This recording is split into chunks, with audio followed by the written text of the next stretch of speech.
आप सबों को जय मसीह की। मैं आज यहाँ एवेंजर प्रार्थना भवन में पास्टर साइमन जी के यहाँ गवाही देने के लिए आई हुई हूँ। मेरी सबसे पहली गवाही है, मेरी पोस्टिंग साहेबगंज जिले में थी, जो कि रांची से काफ़ी दूर है, और मैं अपने परिवार से बहुत दूर थी और बहुत दुखित थी। सब कुछ मेरे पास रहने के बावजूद मैं बहुत दुखित थी। मैं अपने परिवार के पास वापस आना चाहती थी। मैंने अपने ट्रांसफ़र के लिए, मेरा ट्रांसफ़र रांची हो जाए इसलिए मैंने आवेदन दिया था, लेकिन आवेदन देने के बावजूद भी मेरे साथ बहुत अड़चनें होने लगी। इस अड़चन को दूर करने के लिए मैंने पास्टर साइमन जी से प्रार्थना किया, उनसे बोला कि मेरे लिए प्रार्थना कर दीजिए, मैं अपना ट्रांसफ़र यहाँ रांची लेना चाहती हूँ। उन्होंने मुझे बाइबल से वचन दिया और प्रार्थना में बने रहने को कहा, और बार बार मैं इस फ़ोन में पास्टर साइमन जी से मैं प्रार्थना करवाती रही, और कुछ दिनों के बाद में मुझे सफलता मिली। मुझे मनचाहे जगह अनगढ़ा ब्लॉक में ट्रांसफ़र दे दिया गया। इसके लिए मैं पास्टर जी को धन्यवाद देती हूँ, साथ ही साथ प्रभु को भी मैं धन्यवाद देती हूँ, उनकी महिमा और स्तुति करती हूँ। और दूसरी मेरी गवाही पिछले कुछ दिनों की ही है। मैं कुछ दिनों से काफ़ी बीमार पड़ गई, हॉस्पिटलाइज हो गई, और बहुत गंभीर रूप से मैं बीमार पड़ गई। पता चला कि मेरे पेट में जो अपेंडिक्स है वो फट गया है, जो कि जानलेवा भी हो सकता है। लेकिन मेरी बेटी के विश्वास ने मुझे फिर से चंगा कर दिया। मेरे मन में एक विश्वास जगाया कि तुम डरो मत, यीशु है। और मेरी बेटी पास्टर साइमन जी के पास आई, उनके प्रार्थना भवन में 1 सप्ताह पहले आई थी, और यहाँ पर वो प्रार्थना की, मेरी सारी परेशानियों को यहाँ पर आकर के बताई। मैं हॉस्पिटल में सो नहीं पाती थी, कुछ दुष्ट आत्माएं मुझे तंग करती थी, मैं प्रार्थना नहीं कर पाती थी। प्रार्थना की एक लाइन बोलती थी और मैं प्रार्थना भूल जाती थी।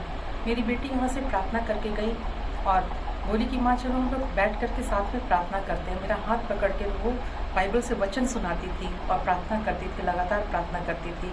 हम लोग बहुत देर तक प्रार्थना करते थे, ईश्वर की बातें करते थे, वचन को समझने की कोशिश करते थे। और धीरे धीरे मैं उस रात आराम से सो पाई, और मैंने अपने आप में एक चंगाई जैसा महसूस किया, और साथ ही साथ बहुत सारी ईश्वरीय और अद्भुत चीज़ों को मैंने देखा अपने जीवन में।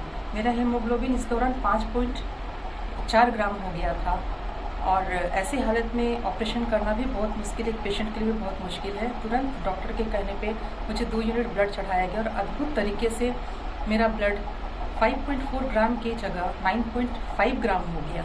इसके अलावा एक दिन मेरा ऑपरेशन होना तय किया गया कि इनका ऑपरेशन करके अगर इनको जो परेशानी है दूर किया जा सकता तो हम लोग वो प्रयास करेंगे। ऑपरेशन की लगभग सारी तैयारियां हो चुकी थी। मैं काफ़ी डरी हुई थी और यीशु से मैं प्रार्थना कर रही थी कि यीशु क्या होगा। कुछ क्षण के बाद ही मेरा ऑपरेशन टाल दिया गया, क्योंकि मेरे सीजी में प्रॉब्लम दिखा रहा था, और मैं 1 सप्ताह के बाद में हॉस्पिटल से डिस्चार्ज भी हो गई, और आज अपने आप में बिना ऑपरेशन के स्वस्थ भी महसूस कर रही हूँ।